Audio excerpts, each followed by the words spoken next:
Ya. Jóvenes, buenas tardes. ¿Me escuchan ahora sí? Hola. Sí se le escucha, doctor. Entonces, el día de hoy vamos a tratar sobre hipertensión arterial, sobre todo el manejo de la hipertensión arterial de acuerdo a las últimas guías.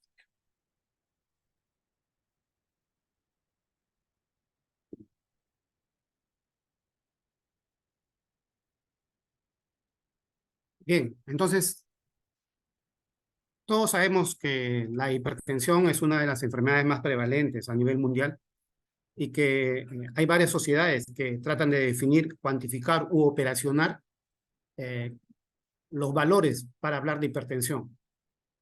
Sin embargo, nosotros en el Perú estamos más apegados a las guías europeas, a las guías norteamericanas, y la última guía de 2023, que es la que voy a tratar de explicar en mayor detalle, eh, ha sido realizada y compartida por la Sociedad Europea de Cardiología y traducida por la Sociedad Española de Cardiología. En general, nosotros hablamos de hipertensión cuando, cuando las presiones, tanto sistólica como diastólica, en el caso de la sistólica son mayores o iguales a 140 o para el caso de la diastólica mayor o igual a 90. Eso es un valor que lo dio la OMS hace muchos años, ¿no? Y que algunas sociedades la siguen. Pero hay algunas cosas que han evolucionado. Por ejemplo, la definición de la OMS es la medición de la presión arterial en el consultorio o en la oficina, como dicen los norteamericanos. Y esta medición de la presión es una medición, digamos, única en consultorio.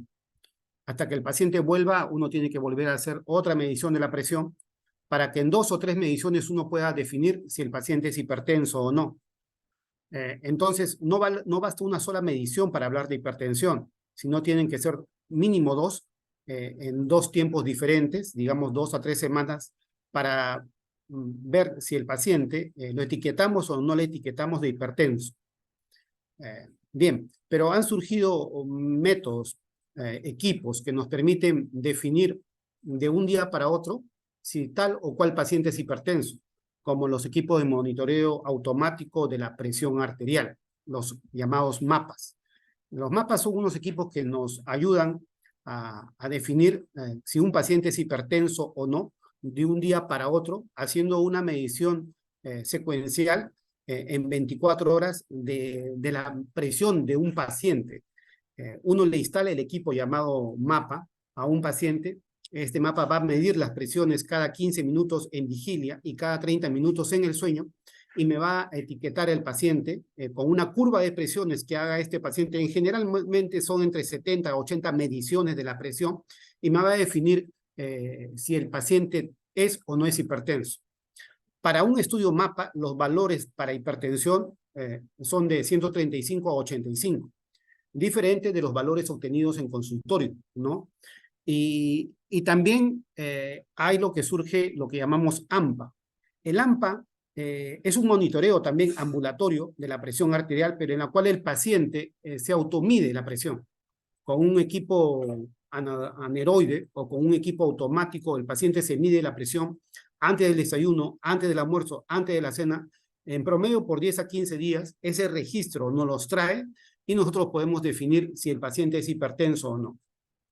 Entonces, la definición de hipertensión en consultorio es aquella en la cual la presión arterial está entre mayor o igual 140 para la sistólica, 90 para la diastólica. La del AMPA, o monitoreo de la presión arterial o presión sanguínea en home, en casa, llamada AMPA, generalmente es de 10 a 15 días de mediciones de la presión antes del desayuno, antes del almuerzo y antes de la cena. Y definimos hipertensión cuando los valores son estos, ¿no? De 135 para sistólica a más, a 85 para diastólica a más.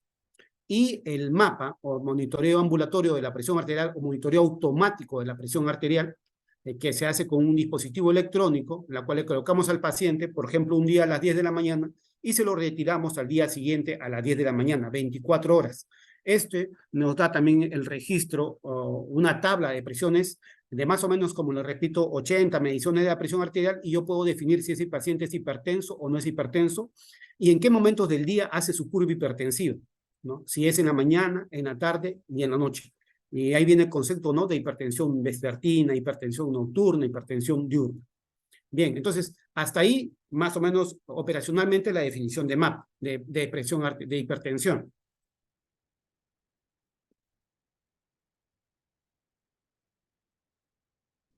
La fisiopatología de la hipertensión, según la última guía de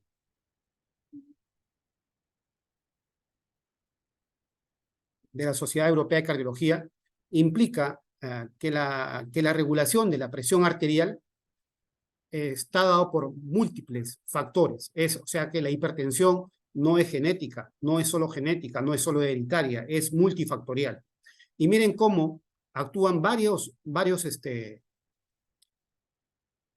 entidades que nos pueden variar, nos pueden tipificar o nos pueden dar como resultado un paciente hipertenso.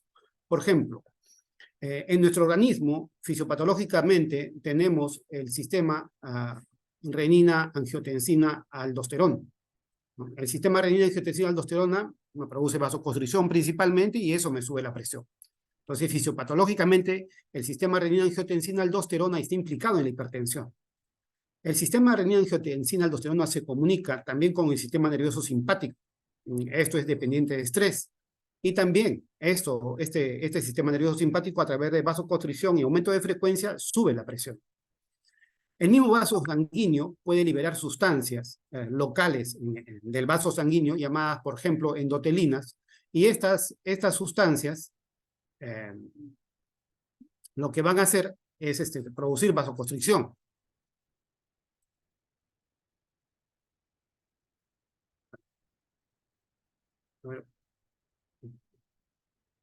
Hay péptidos basógenos activos, hay metabolitos también activos, que lo que producen principalmente es vasoconstricción, y de esa manera producen aumento de la presión. Entonces los péptidos vasoactivos, los metabolitos, las endotelinas, los tromboxanos, el sistema nervioso simpático, el sistema renina-angiotensina-aldosterona, abogan en favor de un aumento de la presión arterial. Hay ciertas sustancias reactantes dependientes de oxígeno, o sea, inmunoinflamatorias, que también tienen relación, algunas vasodilatadoras, otras vasoconstrictoras. Pero en contraposición a esto tenemos lo que está en verde, que son sustancias que producen vasodilatación. Principalmente dentro de ellas tenemos al óxido nítrico, ¿no?, antes llamado factor relajante derivado del endotelio, los péptidos natriuréticos A, B o C, la prostaciclina I2, ¿no?, la adiponectina, relativamente joven, ¿no?, la adrenomedulina y la microbiota intestinal, que pueden ayudar a favor de una reducción de la presión arterial, principalmente vasodilatando. Hay casos en los cuales la genética es importante, ¿no? Papá y mamá hipertensos, lo más probable es que los hijos sean hipertensos. Hay casos ya demostrados genéticamente a través de algunos cromosomas, ¿no?, como el hipertenso poligenético o el monogénico, ¿no? Aquel que tiene como varios genes que alientan a la hipertensión o que definen hipertensión, y aquel que tiene un gen definido y ubicado que está en relación a hipertensión. Pero no solamente estos factores fisiopatológicos intrínsecos que suben y bajan la presión, o estos factores genéticos, sino también el estilo de vida. Como vemos aquí, un paciente con estrés, con una mala calidad de sueño, con una pobre actividad física, fumador, alcohólico, o que no sigue una dieta adecuada, va a sufrir probablemente de subida de presión arterial. Y por último, el entorno, ¿no? El entorno es importante porque la polución del aire, los ruidos exagerados, ¿no?, de nuestro transporte, digamos, las temperaturas como ahora, el calor, pueden producir variaciones en la presión arterial, ¿no?, que van a llevarnos todo estos entes multifactoriales a hacer que una persona sea hipertensa. Y seguimos aquí entonces en lo que es hipertensión. Para la toma de la presión arterial, nosotros tenemos que seguir ciertos requisitos, ¿no? Esto es toma de presión arterial en el consultorio. Primero, como vemos, el paciente debe estar sentado, con las piernas ambas pisando el suelo, sentado en una silla, el brazo recostado, puede ser el brazo derecho o izquierdo, no tiene mucha diferencia uno de otro, estadísticamente hablando. Lo que sí tiene que ser en lo posible es que la medición de la presión arterial tiene que ser a la altura del corazón, ¿no? Para que exprese el nivel de presión que tiene el corazón. La medición de la presión arterial, las mediciones tienen que ser por lo menos 2 lecturas cuando la presión se hace en casa y sacar un promedio de esas lecturas. Cuando la lectura de la presión arterial se va a hacer en consultorio, tiene que ser por lo menos 3 mediciones, con intervalo de 1 minuto entre una y otra medición. Igual, hacer un promedio de estas mediciones. Aunque habitualmente hacemos 2 mediciones, y si hay mucha diferencia, mayor de 15 milímetros en la sistólica o mayor de 10 milímetros en la diastólica, insistimos con una tercera medición y hacemos un promedio. Entonces, las mediciones en el hogar o en la oficina, que es el consultorio, son un poco diferentes. La postura es importante. La postura es importante en este paciente, que tiene que estar, como le digo, sentado, haber estado descansando un tiempo, relajado, en buenas condiciones de silencio, de poco estrés, y las condiciones también implican pues que un ambiente confortable, sin ruido, el paciente no haya fumado, no haya consumido café, no haya hecho ejercicio, no haya corrido previamente a la toma de la presión arterial, y si fuera así, que vino rápido y acelerado, debe descansar entre 3 a 5 minutos para la toma de la presión arterial. No debe expresarse, quejarse o, digamos, tener dolor al momento de la toma de la presión arterial. Entonces, un paciente debe estar entonces en estas condiciones para una buena toma de la presión arterial.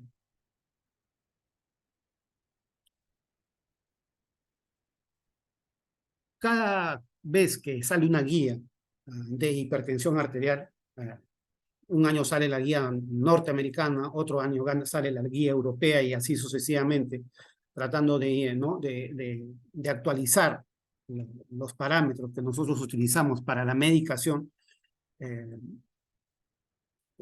guardan cierto grado de diferencia. Por ejemplo, esta guía del 2023 de la Sociedad Europea de Cardiología agrega algo que no tenían las guías anteriores. ¿Y qué es lo que se ha agregado? El concepto de hipertensión diastólica aislada. La guía del 2018, que es de la Sociedad Europea de Cardiología, hablaba de una presión óptima, menos de 120 para la sistólica y menos de 80 para la diastólica. Una presión normal, ¿no? De 120 a 129 para la sistólica y, ¿no? 80 a 84 para la diastólica. Una también normal, pero ya normal alta, ¿no? Recuerden, normal, pero ya normal alta, entre 130 y 139 para sistólica, y O, ya comienza el O, 85 a 89 para la diastólica. Y ahí comienzan ya los grados de hipertensión, grado 1, grado 2 y grado 3. Y se llegaba hasta hipertensión sistólica aislada.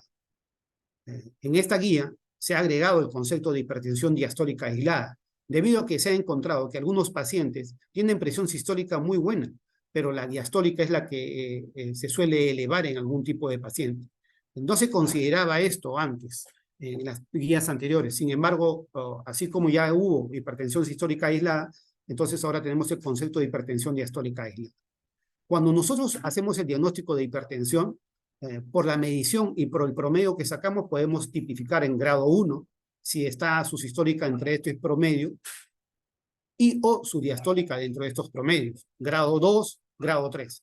Pero la mejor manera de hablar de grados de hipertensión es con el estudio de MAPA, ya que el estudio MAPA me da un promedio de las mediciones, y ese promedio lo encajo en la tabla para yo decir hipertensión grado 1, grado 2 o grado 3. Dicho esto, porque muchas veces en consultorio uno encuentra un valor, por ejemplo, 130, 82, y sería normal alta. Y al día siguiente puedo encontrar 140, 82, y ya no sería grado de hipertensión grado 1. Entonces, un mismo día puede variar la presión. Entonces, lo conveniente, lo más salomónico es que uno se rija por un MAP, pero a no todos los pacientes se les puede hacer MAP. Entonces, la manera de detectarlo es a través del AMPA. Y el AMPA, como le digo, es un registro de las presiones arteriales automedidas por el paciente. Ya todo el mundo, o bueno, menos la mayoría, tiene un tensiómetro digital. Se mide en casa 10 a 15 días antes del desayuno, antes del almuerzo, antes de la cena, nos trae ese registro y nosotros hacemos diagnóstico de hipertensión y establecemos el grado de hipertensión. Bien, pero no solamente el número me va a definir la urgencia de iniciar o no un tratamiento antihipertensivo, no solamente el valor. El valor es importante, pero no define el inicio o el esquema de tratamiento. Para eso nosotros tenemos que categorizar el riesgo cardiovascular del paciente al cual nosotros estamos tipificando de hipertenso por valores de hipertensión de la presión arterial. Y esto tiene grados también. Se habla de un paciente, por ejemplo, hipertenso de muy alto riesgo cuando además de hipertensión tiene enfermedad cardiovascular clínicamente establecida o una enfermedad cardiovascular documentada por imágenes, por ejemplo, un ecocardiograma que me diga que tiene hipertrofia. El paciente diabético con daño de órgano blanco, por ejemplo, retinopatía. Un paciente con una severa enfermedad renal crónica, o sea, con una tasa de filtración glomerular menos de 30 mililitros por minuto para unos 73 metros cuadrados de superficie corporal.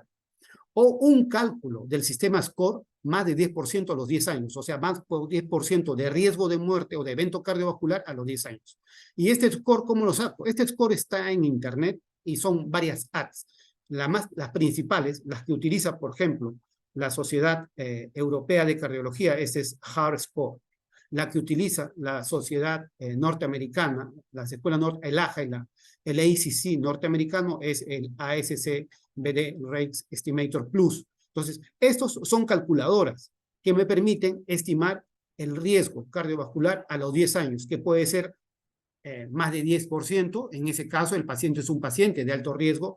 Entre 5 y 10%, el paciente es un paciente de alto riesgo. En este caso, muy alto riesgo, este es alto riesgo.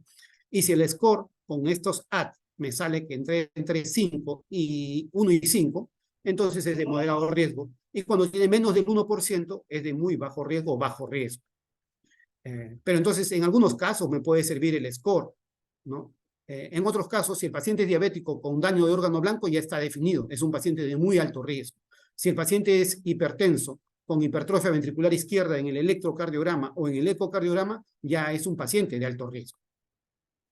Si el paciente tiene hipertensión grado 2, ya es un paciente de moderado riesgo.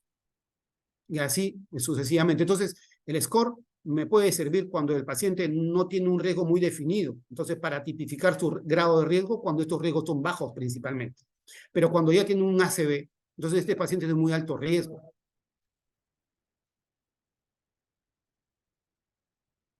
Seguimos. Entonces, el riesgo es importante, el valor es importante, el valor de la presión arterial y el riesgo es importante, no solamente para definir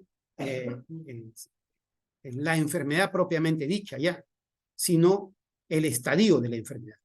El estadio de la enfermedad. Se habla del estadio 1 de la enfermedad hipertensiva, cuando no hay riesgos, hay 1 o 2 riesgos, o mayor de 3 riesgos, pero con estos grados de hipertensión, yo tipifico el riesgo. Por ejemplo, si el paciente es un paciente con un factor de riesgo, por ejemplo, hipertrofia ventricular izquierda, y su valor de presión está entre 130 a 139 y la diastólica entre 80 y 85, este paciente que solamente tiene hipertrofia y sus valores de presión son estos, es un paciente que tiene bajo riesgo. Pero este mismo paciente que puede tener este bajo riesgo, miren, puede tener 1 o 2 factores de riesgo, pero si sus presiones son entre 180 para sistólica y para más de 110 para diastólica, entonces este paciente se convierte en un paciente de alto riesgo. Entonces, aquí es importante no solamente los factores de riesgo que tenga, sino también los valores de presión arterial que me van a definir el riesgo verdadero del paciente. Si es bajo riesgo o moderado, alto riesgo o es muy alto riesgo. Entonces, La clasificación, el estadio de la enfermedad propiamente dicho, en estadio 1 no complicada, estadio 2 enfermedad asintomática y estadio 3 enfermedad establecida. ¿Cuándo es enfermedad establecida? Por ejemplo, cuando el paciente tiene falla renal, ¿no? Avanzada, grado 4 o 5 de insuficiencia renal crónica. Es un diabético con un daño de órgano blanco, por ejemplo, hablé de una retinopatía diabética. O es un paciente con ACV. Este paciente, por ejemplo, es un paciente para todos los casos de alto riesgo, para todos los casos de alto riesgo. O sea que si este paciente tiene un ACV y tiene estos valores de normal alto, es un paciente de alto riesgo. No lo define el valor de la presión, lo que define su alto riesgo es los factores de riesgo cardiovascular que tiene este paciente. Entonces, no solamente el riesgo va a depender del valor de presión arterial, sino el riesgo de este paciente va a depender de qué factores de riesgo establecidos tenga el paciente. ¿Por qué es importante el tratamiento en el hipertenso? Porque varios trials, varios metaanálisis han hecho saber en cientos de miles de pacientes que las reducciones de la presión arterial sistólica por encima de 10 milímetros de mercurio o de la presión arterial diastólica, ¿no? por encima de 5 milímetros de mercurio, han reducido importantes eventos cardiovasculares. Por ejemplo, en todos los eventos cardiovasculares se reduce el 20% si yo bajo estos niveles. Miren, bajo simplemente estos niveles de presión arterial. 10 para sistólica, 5 para diastólica. Mortalidad por todas las causas, baja entre 10 a 15%. 10 a 15%. Accidente cerebrovascular, yo basta que baje estos valores, le baje 10%, voy a reducir el 35%. Los eventos coronarios bajan en un 20% y la falla cardíaca o insuficiencia cardíaca está en un 40%. Quiere decir de que un paciente hipertenso no haría insuficiencia cardíaca si es que yo controlo, ¿no? efectivamente sus niveles de presión arterial. Entonces, y esto ha sido demostrado en varios metaanálisis, en varios trials, en estudios multicéntricos. Bien, pero entonces, ¿cómo sería el enfoque, el tratamiento para un paciente con hipertensión arterial? Veamos entonces, según la última guía del 2023, la guía europea, me clasifica al paciente, primero, en paciente asintomático y paciente sintomático. ¿Quiénes son los asintomáticos? Aquellos que son grado 1 y grado 2 generalmente, habitualmente, mejor la palabra más apropiada, habitualmente, grado 1, grado 2, habitualmente son asintomáticos, o sea, aquellos pacientes que tienen hipertensiones entre 140 y 159 sistólica y 90-99 la diastólica, lo tipifican de grado 1. El grado 2, entre 160 y 179 y 100 a 109, grado 2. Estos pacientes, habitualmente son asintomáticos, y la característica es que no tienen lesión de órgano o daño de órgano blanco mediado por hipertensión, ¿no? Ni enfermedad cardiovascular. Estos pacientes se les hace la medición de la presión arterial y se les encuentra valores de presión. La conducta en estos pacientes asintomáticos grado 1, grado 2, es que se le indica cambios en el estilo de vida principalmente, ¿no? Se les indica que se les va a evaluar dentro de 4 semanas y se les indica primero cambios en el estilo de vida, porque como les vuelvo a repetir, una sola medición en consultorio no define hipertensión arterial. No define hipertensión arterial. Tendría que ser 2 mediciones. Y esas mediciones, por lo menos entre 2 o 3 semanas de diferencia una de otra. No puede ser al día siguiente. Ahora, entonces, ¿qué le indico? Cambios en el estilo de vida y habitualmente, en mi caso, le indico captopril, pero siempre y cuando él se mida la presión, tenga el aparato y me demuestre que la presión está por encima de 160-90 y se le asocia algún síntoma, como cefalea, zumbido de oídos, edemas miembros inferiores, ¿no? Lo que llamamos tinnitus o zumbido de oídos o acúfenos, ¿no? O escotomas, puede presentar alguna signología. Entonces allí la indicación principal es cambio en el estilo de vida. ¿Qué significa cambio en el estilo de vida? Si consumía café, deja el café. Si consumía alcohol, deja el alcohol. Si consumía cigarro, deja el cigarro. Si no hace ejercicio, hace ejercicio. Entonces, si no hacía dieta, una dieta baja en sodio, baja en sal, entonces hacerlo. Esos cambios de estilo de vida se evalúan a las 4 semanas. Si el paciente, luego de esos cambios de estilo de vida, mejora, la presión arterial está dentro de los parámetros normales o levemente elevados, yo puedo iniciar solamente el tratamiento si es que la presión está realmente no controlada. Pero si la presión viene a mi consultorio y la presión está en 150/95 o más, entonces si definitivamente este paciente ya lo tipifico de hipertenso, inicio tratamiento medicamentoso, ¿no? Inicio tratamiento medicamentoso. Y el control, en ambos casos, va a ser dentro de las 3 meses. Dentro de los 3 meses. Entonces, en un paciente, grado 1, grado 2, asintomático, que uno le da algunas indicaciones para el cambio del estilo de vida, y cuando vuelve a nuestro consultorio, me encuentro con estas dos situaciones, o menos de 150 o 150 a más, yo tengo que en el de 150 más, inicio tratamiento medicamentoso inmediatamente. En el de menos de 150/95, que puede ser, por ejemplo, 135/80, 140/85, yo puedo iniciar tratamiento más pausadamente, ¿no? O citarlo para un control dentro de los 3 meses, pero en mi caso siempre indico un fármaco condicional, ¿no? A elevaciones de la presión por encima de 16/9. Eso en un paciente adulto, o adulto mayor. Si el paciente es un paciente sintomático, ya es sintomático, y lo que implica que lo más probable es tenga daño de órgano blanco, o tenga fallo renal, por ejemplo, o mayor o igual a estadio 3, o tenga una enfermedad cardiovascular ya establecida. Este paciente puede ser grado 1, grado 2 o grado 3. Como vimos, los factores de riesgo son los importantes, además del grado. Este paciente yo tengo que establecer el diagnóstico inmediato de hipertensión, iniciar cambios en el estilo de vida, iniciar drogas medicamentosas. En ellos no espero. Básicamente cambios en el estilo de vida, drogas medicamentosas y control posterior. Entonces, ¿cuál es la diferencia? Que en los pacientes asintomáticos yo le doy una opción a los cambios en el estilo de vida y además puedo diagnosticar hipertensión posteriormente, definir la hipertensión posteriormente. Sin embargo, en este tipo de pacientes con lesiones asociadas a hipertensión y valores de hipertensión altas, este paciente ya establezco el diagnóstico de hipertensión, inmediatamente inicio cambios en el estilo de vida y tratamiento farmacológico y control posterior.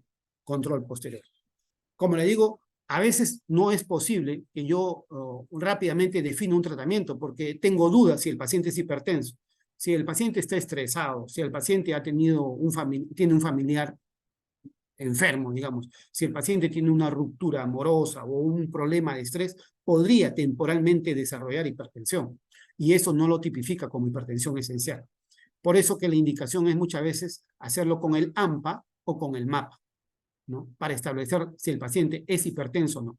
¿Por qué? Porque existe lo que es la hipertensión reactiva y puede durar algunos días. La hipertensión reactiva puede durar algunos días y entonces el paciente va a creer que tiene hipertensión ya, pero esa hipertensión suele pasar cuando el paciente mejora su condición de estrés.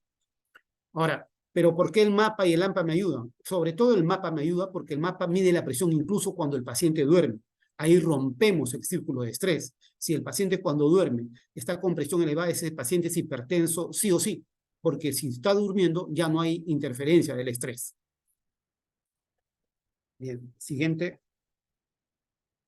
Hay grupos especiales en el tratamiento de hipertensión, para el tratamiento de la hipertensión, como son los diabéticos, por ejemplo. Los diabéticos son un grupo selecto, porque es un grupo de pacientes que hace complicaciones. En los diabéticos hay que ser un poco más estrictos en el control de la presión arterial. Como vemos acá, una disminución de la presión arterial de menos de 140/85 es lo más beneficioso para los diabéticos. Es lo más beneficioso. Cuando uno baja la presión arterial a estos valores, se ha notado en la presión arterial sistólica que se asocia con una reducción importante de eventos cardiovasculares futuros en este paciente diabético. Pero tampoco es conveniente bajarle mucho la presión. Se dice que la presión objetivo, sobre todo sistólica, para los pacientes diabéticos está entre 130 y 140. Miren, entonces no es que el paciente diabético deba tener 110, o sea, 11, o no de 120, no, el paciente diabético necesita buena perfusión. Y por lo menos en el paciente mayor de edad, en el adulto mayor, que es la mayoría de pacientes hipertensos, los valores de presión sistólica tienen que ser por encima o entre 130 y 140. Y la diastólica no debe ser menor de 80, porque recuerden que el miocardio se nutre en diástole. Y la diástole menos de 60 es una diástole con poca perfusión coronaria.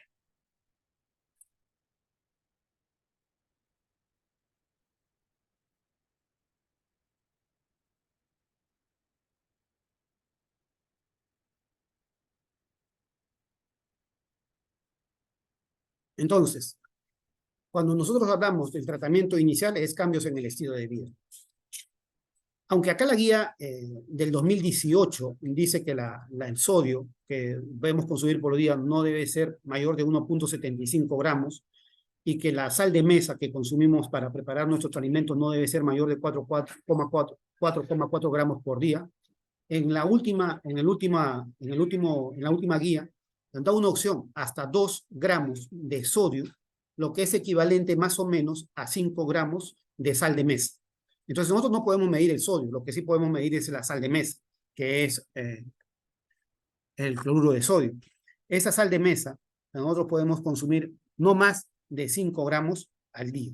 Y se ha visto que si nosotros consumimos valores menores a 5 gramos de sal al día, acá dice 4,4, hay reducciones en la presión arterial de 4,2 para sistólica y 2,1 para diastólica.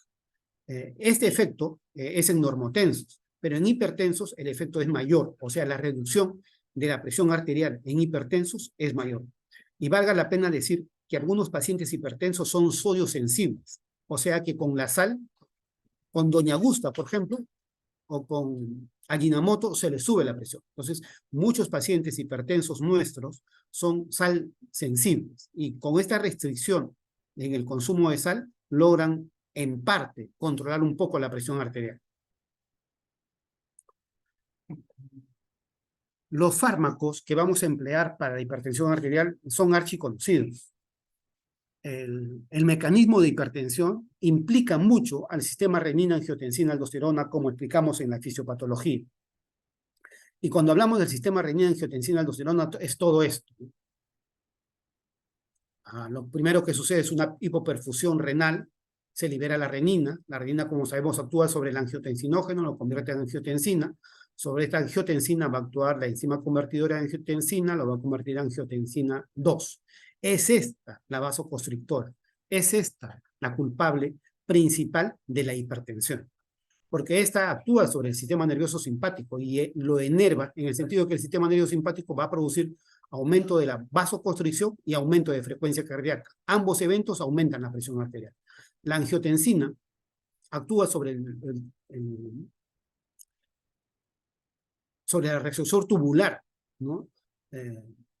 A nivel renal va a producir recepción tubular de sodio y con eso produce retención de agua también. Entonces, como retiene sodio, va a retener agua, porque el sodio jala el agua. Entonces, ¿eso qué va a producir? Aumento del volumen intravascular. Entonces, miren cómo la angiotensina me aumenta la vasoconstricción, me aumenta la frecuencia, me aumenta el volumen intravascular. Pero además, la angiotensina actúa sobre la corteza adrenal y va a producir la secreción de aldosterona. Esta aldosterona, como sabemos, aumenta la retención de agua también. La angiotensina 2 actúa directamente sobre el vaso sanguíneo, produciendo vasoconstricción, lo que me aumenta la presión. Actúa sobre la neurohipófisis y va a producir secreción de hormona antidiurética, lo que va a producir retención de sodio, pero principalmente agua. Entonces, a nivel del tubo colector. Entonces, miren cómo la angiotensina actúa por diferentes mecanismos de tal manera que me logra subir la presión arterial. Esto es bueno hasta cierto punto, porque me permite la perfusión, pero cuando la producción de angiotensina es descontrolada, entonces ahí va a haber problemas de hipertensión. Entonces, toda la fisiopatología de la angiotensina me sirve para yo ubicar blancos en la cual voy a actuar para inhibir ese proceso formador de angiotensina 2. Y estos blancos, por ejemplo, si yo actúo sobre la renina, hay un fármaco inhibidor directo de la renina, que es la lisquirén. La lisquirén es un fármaco que va a actuar inhibiendo directamente la renina, y al inhibir la renina va a evitar el paso de angiotensinógeno a angiotensina. Luego, el paso de angiotensina a angiotensina 1, angiotensina 2, como sabemos, se da por la enzima convertidora de angiotensina, tanto la tisular como la plasmática. Las IECAS actúan sobre esta enzima, inhibiendo esta enzima. Por último, tenemos los ARA2, ¿no? Los ARA2 que van a actuar sobre la acción de la angiotensina 2 sobre este tipo de receptor, que es el AT1. Al inhibir, al acoplarse sobre el AT1, le quita el efecto a la angiotensina 2 y esto mejora los valores de presión. Hay otros mecanismos sobre los cuales se pueden actuar, ¿no? Pero no tenemos en el mercado este tipo de fármacos, como por ejemplo inhibidores de la quimasa o antagonistas del aminopectino N o aminopeptidasa RP o otro tipo o un agonista del receptor AT2, que es benéfico, ¿no? Saben que el AT1 es contrario al AT2. Si este es inflamatorio, este es antiinflamatorio. Si este es vasoconstrictor, este es vasodilatador. Si este es profibrótico, este es antifibrótico. Entonces, se estimula el efecto del AT2, podríamos tener un efecto beneficioso sobre la presión arterial. Pero bueno, solamente contamos en el mercado actualmente con IECAS y ARA2, porque el inhibidor directo de la renina ha sido retirado del mercado. Y entonces, hablando de los IECAS, o sea, de los fármacos que bloquean al sistema renina-angiotensina, aldosterona, un ratito. ¿Cuáles son los beneficios de inhibir al sistema renina-angiotensina, aldosterona?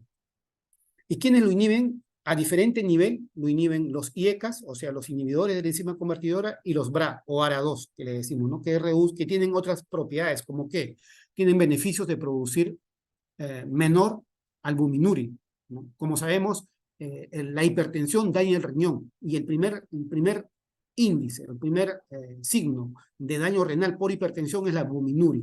Entonces, si yo quiero retrasar esa albuminuria, con lo que yo retraso la insuficiencia renal, los IECAS y los ARA2 retrasan esta falla renal.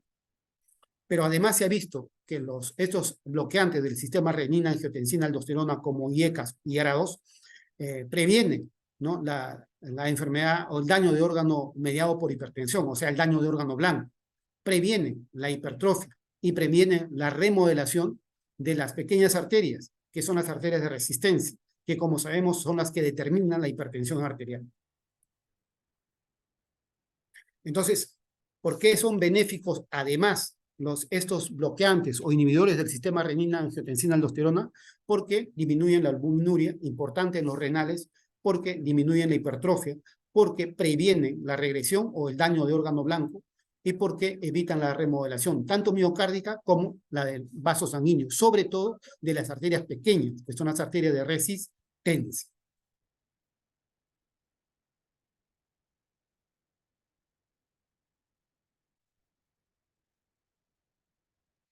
Entonces, tenemos tres familias de inhibidores del sistema renina-angiotensina. Los primeros son los inhibidores de la enzima convertidora de angiotensina, ya lo sabemos, IECAS. Los segundos son los antagonistas de los receptores AT1 o bloqueantes de los receptores AT1 llamados BRA o ARA2, comúnmente llamados sartanes, ¿no? Sartanes. Y el inhibidor directo de la renina, que también ya ha sido retirado del mercado. Bueno, no lo tenemos en el Perú, venía con el nombre de Rasilex. ¿Cuál es el mecanismo de acción de estos inhibidores? Principalmente de los IECAS, por ejemplo. En este caso, los IECAS inhiben selectivamente, como vemos, la enzima convertidora de angiotensina. Dentro de ese proceso de inhibición de la enzima convertidora de angiotensina, aumentan la producción y el metabolismo de bradykininas. Esto es importante porque produce la tos en algunos pacientes. La vía más común de uso es la vía oral, pero también tenemos IECAS para vía endovenosa, como el enalaprilato, ¿no? Que son ampollas de 1.25 miligramos y que utiliza tanto en falla cardíaca como en crisis hipertensiva. Los IECAS son benéficos para los diabéticos, sobre todo porque disminuyen la proteinuria. Ahora se sabe que también para los no diabéticos, y que además disminuyen, como dije, la hipertrofia. ¿Cuáles son los efectos adversos de los IECAS? La hipotensión, si da una dosis inadecuada, producen tos con frecuencia en muchos pacientes, sobre todo los enalapril, captopril, que son los primeros IECAS. Hay una disgeusia o pérdida del gusto, y en algunos pacientes puede producirse leucopenia. En quienes no debemos dar IECAS ni ARA2, en pacientes con estenosis renal, porque produce mayor vasoconstricción a este nivel, en los pacientes con falla renal avanzada que cursan con hipercalemia, y en mujeres embarazadas porque tienen efecto teratógeno. Entonces, en este tipo de pacientes no debemos dar IECAS. Paciente hipertensa, joven, con vida sexual activa, no deberíamos iniciar tratamiento con IECAS ni con ARA2. De preferencia, ¿no? A veces uno dice, uy, pero si utiliza un método anticonceptivo, ¿podría usarlo? Tampoco deberías usarlo, porque los métodos anticonceptivos fallan, salvo que sea un método anticonceptivo 100% seguro, que no hay. Entonces, de preferencia, en los pacientes hipertensas, jóvenes, con vida sexual activa, es preferible otro tipo de fármaco que no tenga esa complicación en el embarazo. Corremos. Eso con respecto a IECAS. Y con respecto a ARA2 o BRAC, ¿no? Bloqueantes de los receptores de angiotensina, o también llamados antagonistas de los receptores de angiotensina tipo 2, la característica es que disminuyen la resistencia vascular periférica, o sea, producen buena vasodilatación, con eso disminuyen la resistencia periférica. Su efecto máximo o efecto pico se produce entre las 2 y 4 horas. Son estables por 4 a 6 semanas. Los pacientes que usan este tipo de fármacos consiguen la estabilidad de la presión en 4 a 6 semanas. Tiene un pico valle de mayor del 50%, lo que significa que su diferencia entre su efecto máximo y su efecto mínimo, hay alguna cierta diferencia entre el 50%, digamos. Su vida media es prolongada, se puede dar una vez al día, los ARA. Igual que los IECAS revierten la hipertrofia, revierten el remodelamiento, mejoran la función endotelial, a diferencia de los IECAS, y disminuyen la rigidez vascular, que tiene que ver con la hipertensión arterial. Entonces, la rigidez vascular se puede medir también con el equipo de MAPA, ¿no? Y ver la evolución de esta rigidez en el tiempo en los pacientes que consumen IECAS o sobre todo ARA2.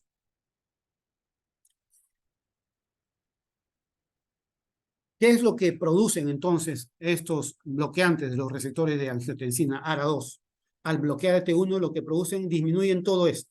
Disminuyen el tono vascular, producen cierta vasodilatación, disminuyen la proliferación vascular, o sea, la remodelación, disminuyen la retención de sodio, disminuyen la secreción de aldosterona, disminuyen la proliferación del cardiomiocitio, o sea, la hipertrofia, disminuyen el tono simpático, o sea, inactivan en algo el sistema nervioso simpático, disminuyen el estrés y la inflamación.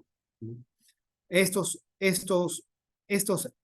eventos son propios de un AT1 activado, pero al bloquear este AT1, yo inhibo estos efectos de este AT1. Al inhibir estos efectos, mejora la hipertensión, y no solamente la hipertensión, mejora el sistema cardiovascular del paciente. ¿Qué drogas tengo? AT1. El primer conocido es el losartán. Como vemos, el losartán potásico viene de 50, también hay de 100. Es importante porque tiene un efecto urucosúrico, o sea que disminuye la cantidad de urea, ácido úrico en sangre, y es por eso que es importante en los pacientes gotosos el dar como una alternativa el losartán, porque tiene este efecto. Además, Si el paciente es un paciente cardiovascular con antecedentes trombóticos, este inhibe la agregación plaquetaria, ¿no? Es antiinflamatorio, ¿no? Porque inhibe la síntesis de algunos proinflamatorios. Inhibe la vasoconstricción coronaria, con eso tiene efecto coronario, cardiovascular y pulmonar. Entonces, el losartán es uno de los más antiguos ARA2, el primero, digamos, que apareció en el mercado. Y tiene grandes efectos. Ahora el costo es barato, hay en genérico, y la dosis máxima es hasta 100 miligramos. Luego de ello tenemos otro fármaco que no lo tengo en la lista, valsartán, que viene de 80, de 160 y de 320. El valsartán, la diferencia con el losartán es que tiene la vida media un poco más prolongada. Sin embargo, se puede dar también una vez al día, 2 veces al día. La diferencia con el losartán es que el valsartán tiene efecto, o sea, los medicamentos, los alimentos interaccionan con el fármaco y le quitan hasta el 30% de su efecto. 10% en el losartán, 30% en el valsartán. En el irbesartán es un producto que viene de 150 y 300 miligramos, como vimos acá. El irbesartán es importante porque es un fármaco que no interactúa con los alimentos, o sea, puede consumir con los alimentos. Su efecto dura más de 24 horas y es un fármaco antihipertensivo y también considerado antiarrítmico, porque disminuye la dispersión, o sea, el alargamiento del QT, con eso disminuye la probabilidad de arritmia, sobre todo en hipertensos y en aquellos pacientes que tienen hipertrofia ventricular izquierda. Se ha visto que disminuye también la tasa de aparición de FA recurrentes en pacientes con FA paroxística y que son tratados con amiodarona. O sea que en un paciente hipertenso con fibrilación auricular, el irbesartán es un fármaco de elección. El candesartán es un fármaco que se define como un ARA2 con extra protección. Viene de 8, 16 y 32 miligramos. El candesartán tiene la bondad que es un fármaco antiinflamatorio. Como vemos, en un paciente con un proceso inflamatorio crónico, como por ejemplo las enfermedades reumáticas, uno podría intentar candesartán porque tiene ese efecto de reducir la actividad inflamatoria. También reduce los niveles de péptido natriurético, ¿no? que aumentan en pacientes con falla cardíaca. También en falla cardíaca, como vemos, debido al estrés hay aumento de los valores circulantes de noradrenalina. El candesartán disminuye esos valores de noradrenalina. Disminuye el volumen telediastólico, que está en relación al aumento de la presión telediastólica del ventrículo izquierdo, lo que indica sobrecarga de volumen. Al igual que el irbesartán, el candesartán también tiene un efecto en la fibrilación auricular, pero no en la recurrencia, sino que limita la duración de los periodos de fármaco. El candesartán en ratas, como se ha visto acá en un estudio, previene el remodelado ventricular en los pacientes que se infartan. Como sabemos, el remodelado, la hipertrofia y la dilatación posterior, todo eso llamado remodelado ventricular, es frecuente en pacientes que se infartan, en tejido infartado. Se dice que el candesartán evita ese remodelado que nos va a llevar a la dilatación miocárdica y posterior falla cardíaca con función sistólica disminuida. El olmesartán es relativamente moderno, también tiene ese efecto antiinflamatorio, tan igual como el candesartán. Su potencia antihipertensiva es la misma que el candesartán. No tiene diferencia básica con candesartán. El eprosartán ya no lo tenemos casi en el mercado, venía de 400 y 600 miligramos. También tiene un efecto antiinflamatorio y antitrombótico, ¿no? Con eso se vendía, ¿no? Que es un fármaco antihipertensivo que es importante darlo en pacientes hipertensos que han tenido problemas de trombosis. El telmisartán es uno de los más efectivos y se acerca al fármaco antihipertensivo ideal. ¿Por qué digo eso? Porque el telmisartán casi no está asociado a efectos secundarios. No se le encuentra o no hay pacientes que hayan reportado síntomas secundarios asociados a telmisartán. Bueno, así lo vende la empresa y bueno, por lo menos la experiencia mía así también lo dice. Sin embargo, el telmisartán es un fármaco caro, ¿no? Es un fármaco caro. También tiene efecto antiinflamatorio. mejora el metabolismo de los carbohidratos y disminuye la aparición de diabetes de nuevo en pacientes incluso que tienen familiares diabéticos. Entonces, el temizartán es un fármaco caro, viene de 40 y 80 miligramos y está indicado para los pacientes hipertensos con este tipo de complicaciones. Luego de los bloqueantes o inhibidores del sistema renina-angiotensina, aldosterona, tenemos a los fármacos calcio antagonistas. Ya esto es otro grupo, ¿no? Los calcio antagonistas o también bloqueadores de los canales lentos de calcio. Estos fármacos no tienen tantas acciones como los tienen los ARA2, pero son potentes vasodilatadores. Y consiguen una potencia vasodilatadora y por lo tanto eficaz en el tratamiento de la hipertensión, tan igual como los ARA2, pero sin los efectos benéficos secundarios que tienen los ARA2 o los IECAS.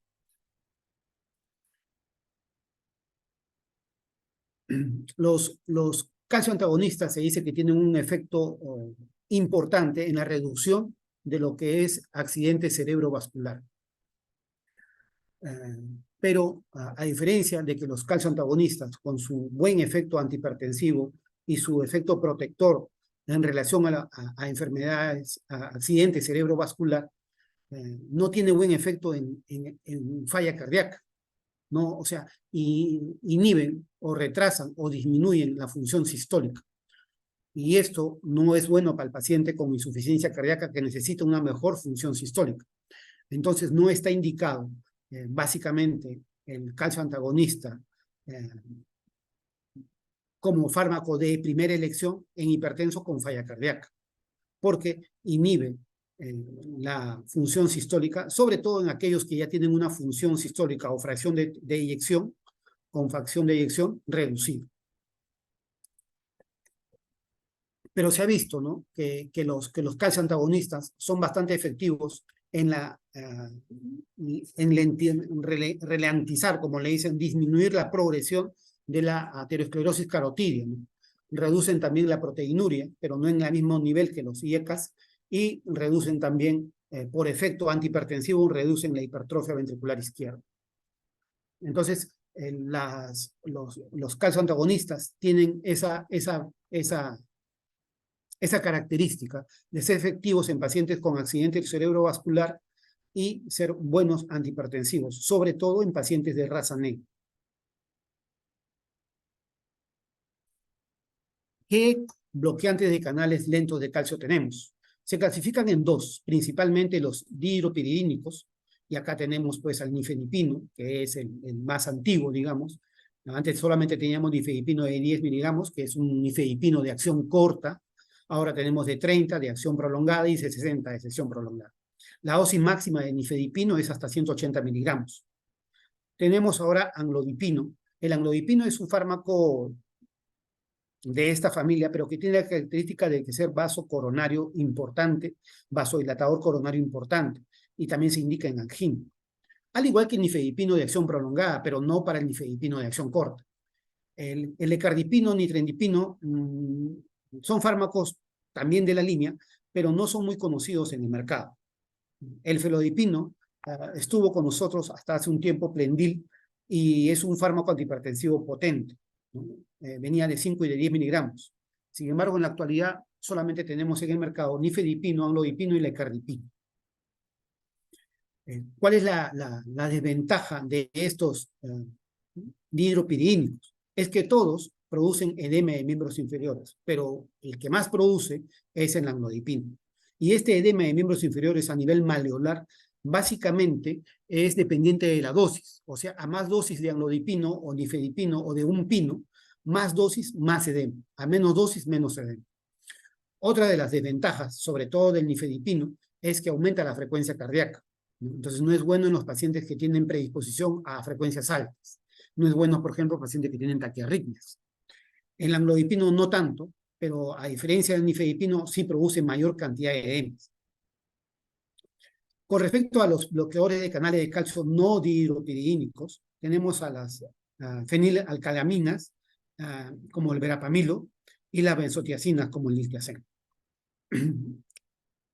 Estos no son buenos antihipertensivos. Son antihipertensivos, pero no son muy buenos antihipertensivos. Se utiliza más por su propiedad antiarrítmica, o sea, que por su propiedad más para la arritmia cardíaca que para la hipertensión. Pero si es un paciente hipertenso y con taquiarritmia, entonces estos fármacos podrían ser de elección. Un paciente hipertenso con taquiarritmia, los fármacos de elección pueden ser verapamilo, si no le quiero bajar mucho la presión, y si le quiero bajar un poco más la presión, diltiazem. La diferencia entre uno y otro es eso. El verapamilo es mejor antiarrítmico y pobre antihipertensivo. El diltiazem es un buen antiarrítmico, pero mejor antihipertensivo. Y este es el mecanismo de acción de los bloqueadores de canales de calcio, ¿no? Miren cómo respecto a la frecuencia cardíaca, el verapamilo baja muy bien frecuencia cardíaca. Con respecto a la propiedad inotrópica, el verapamilo me deprime la propiedad inotrópica. Con respecto a la conducción, ambos me deprimen la conducción, en cambio las dihidropidínicas no me la deprimen, más bien aumentan la conducción. Respecto a la vasodilatación periférica, respecto a la periférica, sí, aumentan la vasodilatación periférica, pero más la dihidropidina, los dihidropidínicos y sobre todo los de acción prolongada. Los efectos secundarios están aquí. Vamos a correr un poco. Luego tenemos los fármacos diuréticos que también están indicados en la hipertensión. Los fármacos diuréticos están indicados para la hipertensión, sobre todo en aquellos pacientes que tienen sobrecarga de volumen. ¿Y quiénes tienen sobrecarga de volumen? Los pacientes con falla cardíaca, ¿no? Con insuficiencia cardíaca.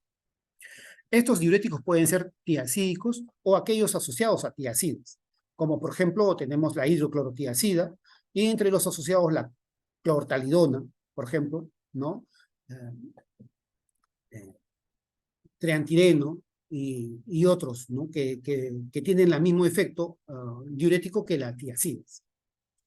La indapamida es uno de ellos, que es un poco más potente que las tiacidas. La desventaja de los diuréticos tiacídicos es que aumentan los niveles de urea y ácido úrico, entonces no son buenos para los pacientes metabólicos. Otra desventaja de los tiacídicos es que los tiacídicos no funcionan bien en un paciente con falla renal con una depuración menor de 30. No funcionan bien. Entonces, si el paciente tiene una función renal deteriorada o una tasa de filtración menor de 30 mililitros por metro cuadrado de superficie corporal, entonces estos fármacos no tienen efecto diurético. Se dice también que no son buenos para los diabéticos porque aumentan la resistencia a la insulina y son uno de los principales responsables de la aparición de diabetes de nuevo. Entonces no son muy benéficos las tiacidas como primera opción, salvo que el paciente sea un paciente con sobrecarga de volumen marcado, como con edema de miembros inferiores o con enfermedad edematosa de tercer espacio. ¿No? Pero ¿qué otro ente es importante? Es importante el tiacídico cuando se combina con un IECA o con un ARA2, porque se dice que no solamente ejerce su mejor efecto asociado a un IECA o a un ARA2, sino que potencializa o mejora el efecto del IECA o el ARA2. Entonces, el acompañante natural para un IECA o ARA2 es un diurético tiacídico. ¿Cuáles son las funciones de estos diuréticos? Reducen el volumen sanguíneo y afectan el tono muscular liso, o sea, mejoran la dilatación. Tenemos las tiacidas y asociados, pero también tenemos diuréticos de ASA, que lo vamos a utilizar en pacientes con insuficiencia renal y depuración de creatinina menor de 30. Dentro de los diuréticos también tenemos a los antagonistas de aldosterona, que paran cambiando de nombre, ¿no? Ahorradores de potasio antes, ahora antagonistas de aldosterona y actualmente antagonistas de los receptores de mineralocorticoides, así se les llama ahora a estos antagonistas de la aldosterona, que básicamente tenemos a la espironolactona. La eplerenona casi no lo tenemos en el mercado. Entonces, estos son los diuréticos que utilizamos para hipertensión. Dentro de los diuréticos tiacídicos tenemos acá la hidroclorotiacida, viene en tabletas de 25 miligramos. La clortalidona también viene en tabletas de 25 miligramos. La indapamida, que es un diurético potente, mucho más potente que la hidroclorotiacida, viene en 1.5 miligramos. Pueden tener otras presentaciones, pero estas son las más conocidas o las que tenemos en el mercado. Si no es conveniente para nosotros un diurético tiacídico por el tipo de paciente, metabólico, diabético o gotoso, entonces podemos utilizar un diurético de asa. Dentro de los diuréticos de asa tenemos la furosemida, vienen ampollas en tabletas, las tabletas son de 40 miligramos. Si queremos buscar un diurético de asa que tenga el efecto antirremodelador, tenemos la toracemida, Sutril Neo. Esta toracemida viene de 5 y 10 miligramos. Bumetamida, Mixil, también es mucho más potente que la furosemida. Pocas veces lo usamos, no lo tenemos mucho en el mercado, nombre comercial Mixil. Lo hemos tenido, sí, pero ya no lo encuentro en el mercado.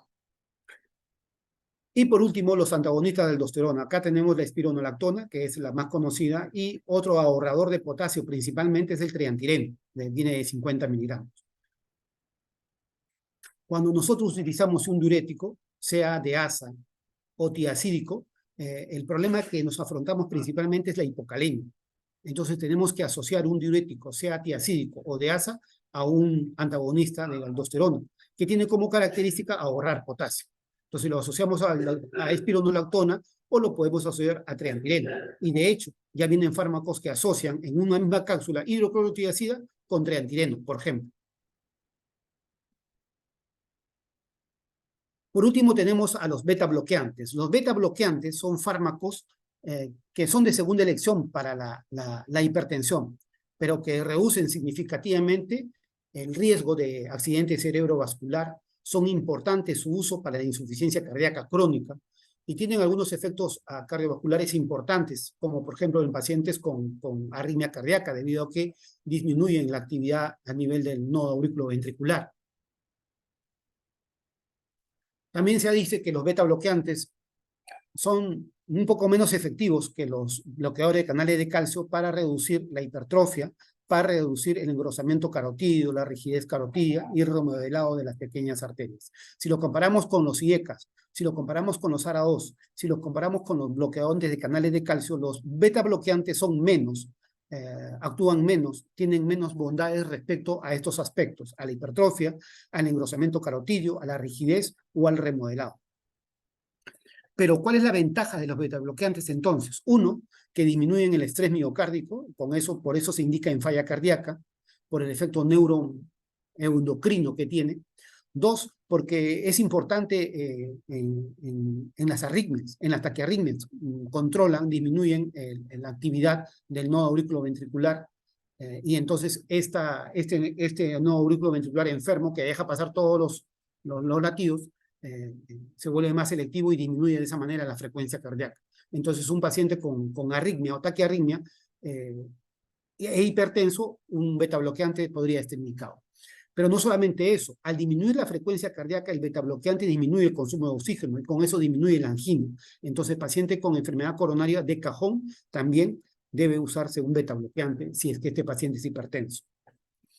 Entonces, un paciente con enfermedad coronaria infartado, de hecho, el betabloqueante va a formar parte de su esquema de tratamiento, incluso así no sea hipertenso.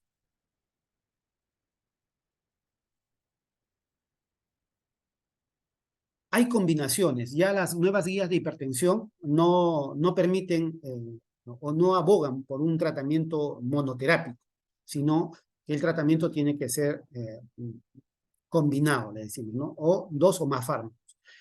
Por eso que se dice que un paciente adulto mayor, el tratamiento tiene que ser, de inicio tienen que ser dos fármacos. Y un fármaco principalmente tiene que ser un inhibidor del sistema renina-angiotensina-aldosterona, de preferencia un ARA2, por menos efectos colaterales, asociarlo a un diurético o un ARA2 y asociarlo a un bloqueador de canal de calcio. O puede ser un IECA asociado a un bloqueador de canal de calcio o un IECA asociado a un diurético.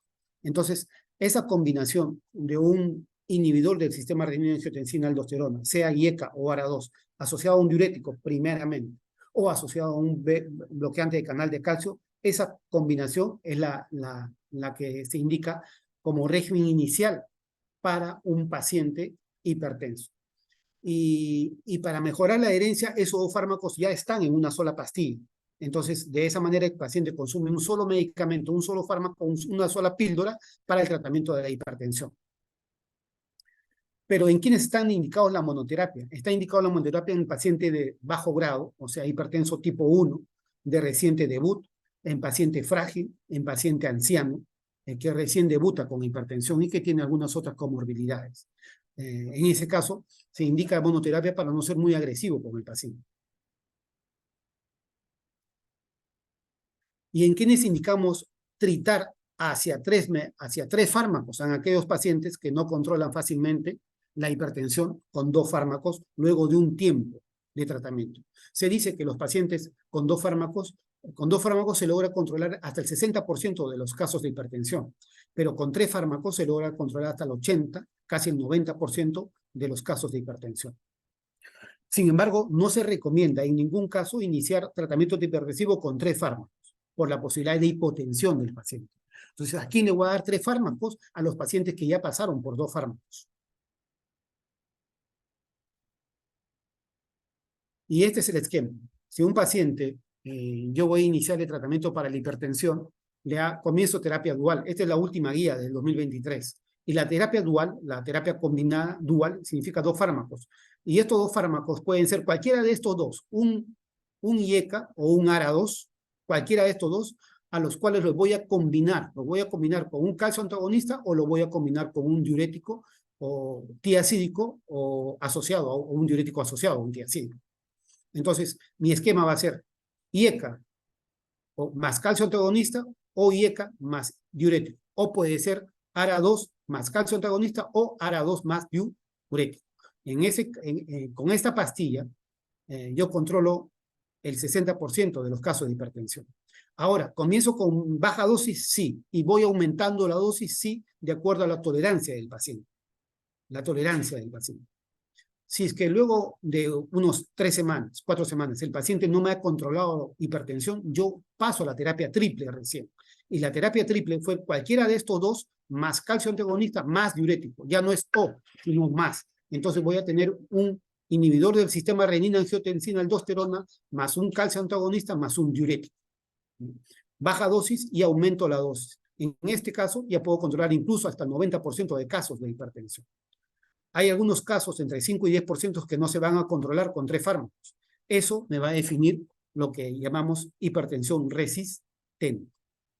Según las características del paciente, yo puedo asociar un beta bloqueante, ¿no? Como les dije, si el paciente es coronario, puedo asociar un beta bloqueante. Si el paciente es fibrilador o taquiarrítmico, puedo utilizar un beta bloqueante. Si el paciente tiene angina, puedo asociar un beta bloqueante.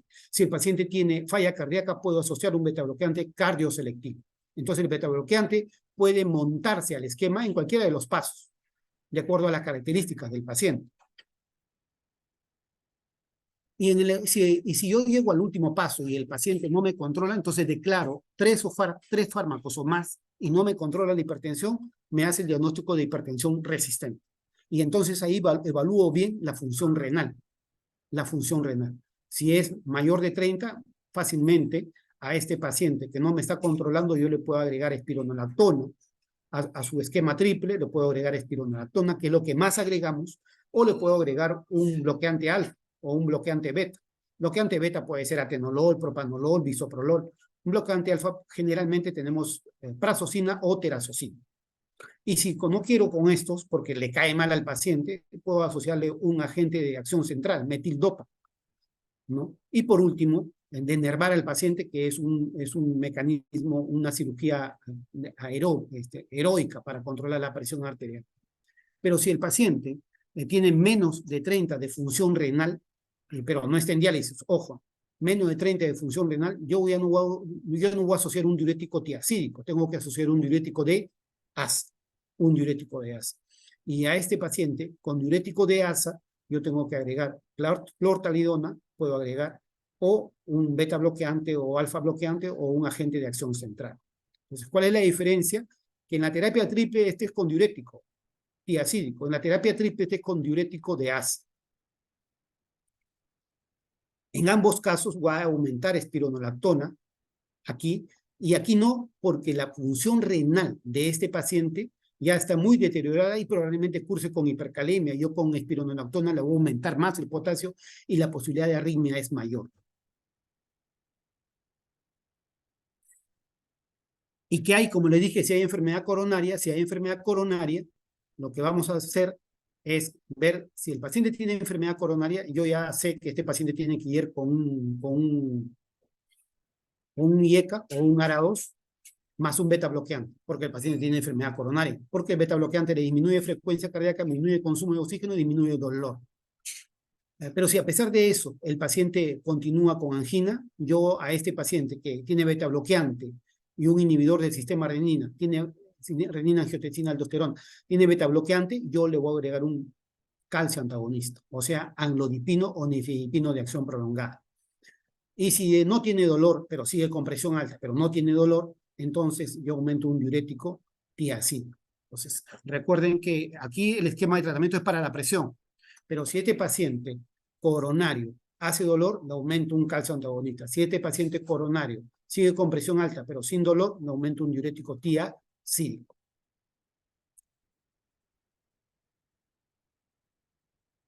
Y el esquema general de la insuficiencia cardíaca e hipertensión ya es un poco más sofisticado, ya más complicado, debido a que han surgido fármacos para la falla cardíaca que a la vez son efectivos también en hipertensión, como los ARNI, ¿no? Inhibidores de la nepricilina y de los receptores de angiotensina, ARNI, y acá tenemos el sacubritilo más el valsartán, llamado Entresto, el fármaco que todavía solamente hay de marca y es único, Entresto.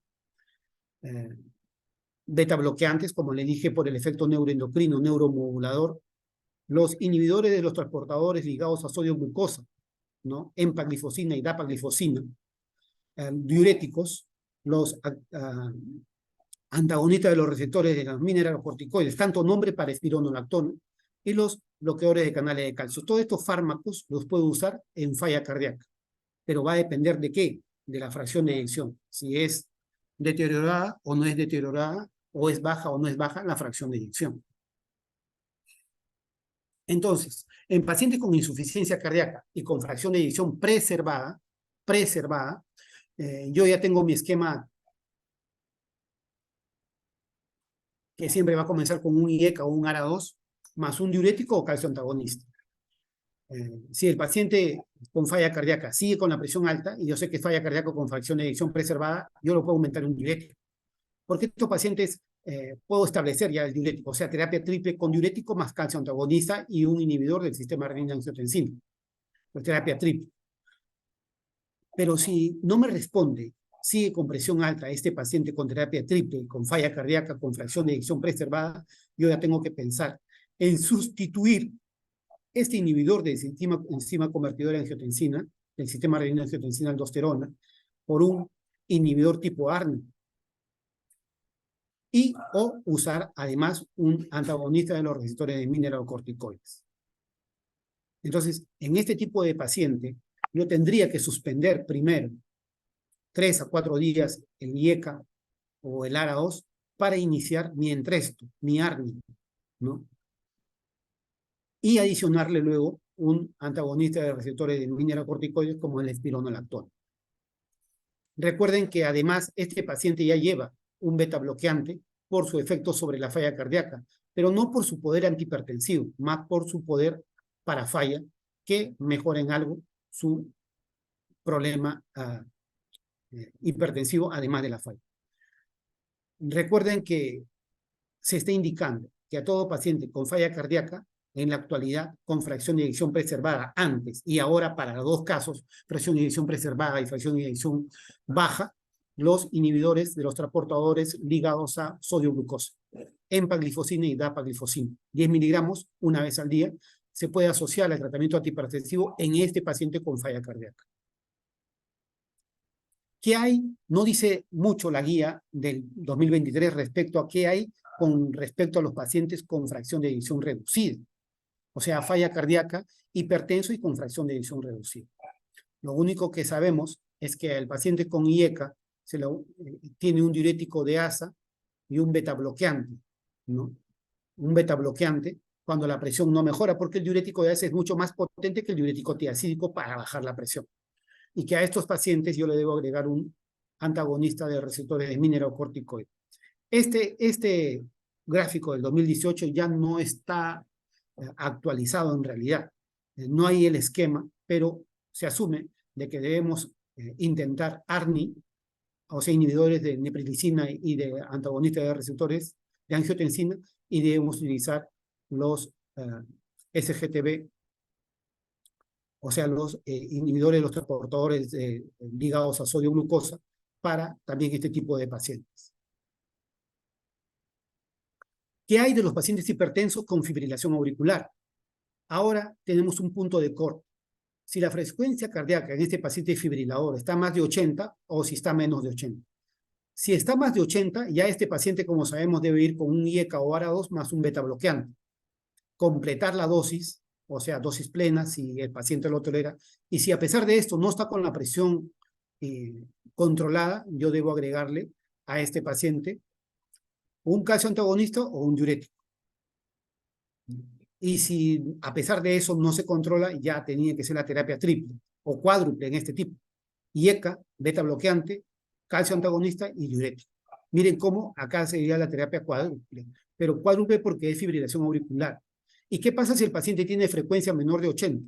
Si tiene frecuencia menor de 80, yo ya no necesito el beta bloqueante, ya no lo necesito.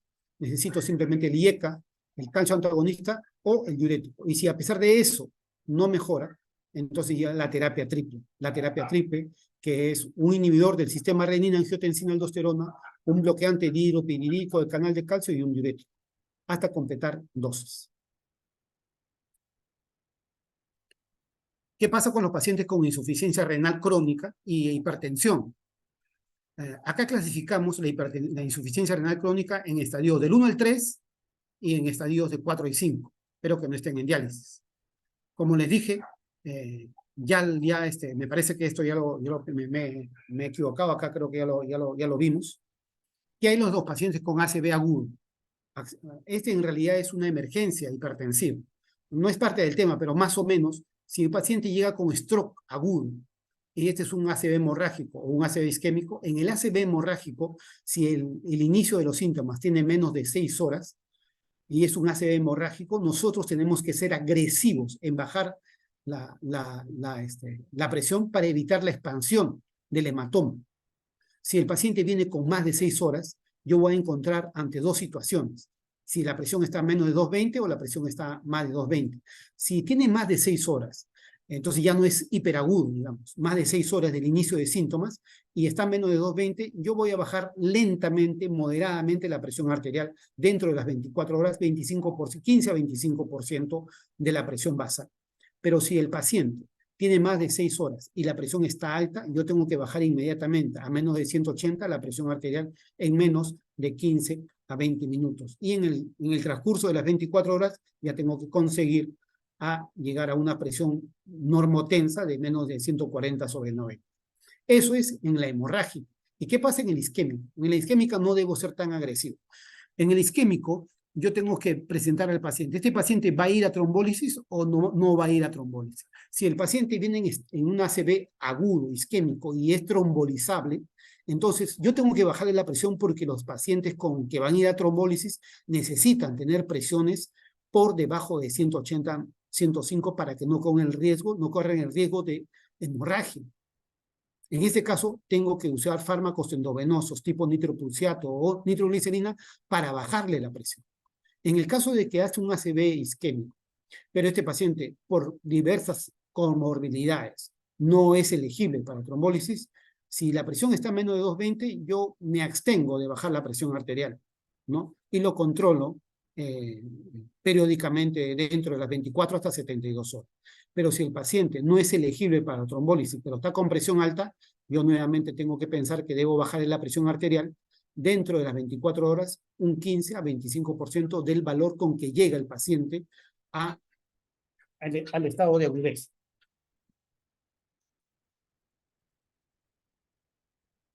Bien. Por último, este paciente con enfermedad arterial periférica, hipertensión y enfermedad arterial periférica, está recomendado también dar prácticamente una combinación de calcio antagonista más diurético. En la terapia inicial no debe ser considerado un beta bloqueante debido a su efecto vasoconstrictor. ¿Cuál es el punto acá? El punto es que los pacientes con enfermedad arterial periférica tienen vaso calibre de lumen disminuido y entonces el efecto vasoconstrictor puede empeorar su enfermedad arterial periférica. Entonces, lo que se considera es un calcio antagonista que tiene buen efecto vasodilatador como primera elección, que puede o no ser acompañado de un diurético. De preferencia, si el pulso periférico está disminuido, entonces no debería ser acompañado de un diurético. No, los beta bloqueantes, sobre todo si son vasoconstrictores, no deberían ser considerados, pero si el beta bloqueante es vasodilatador, como el carvedilol, por ejemplo, sí podría ser considerado dentro de la terapia. Muy jóvenes, eso es todo. ¿Alguna pregunta?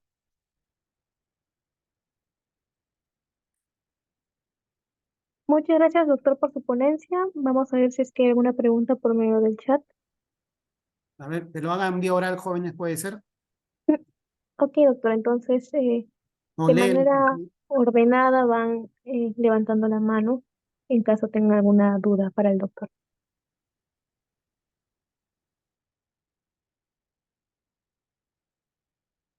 Lo que nos hemos pasado más de lo debido.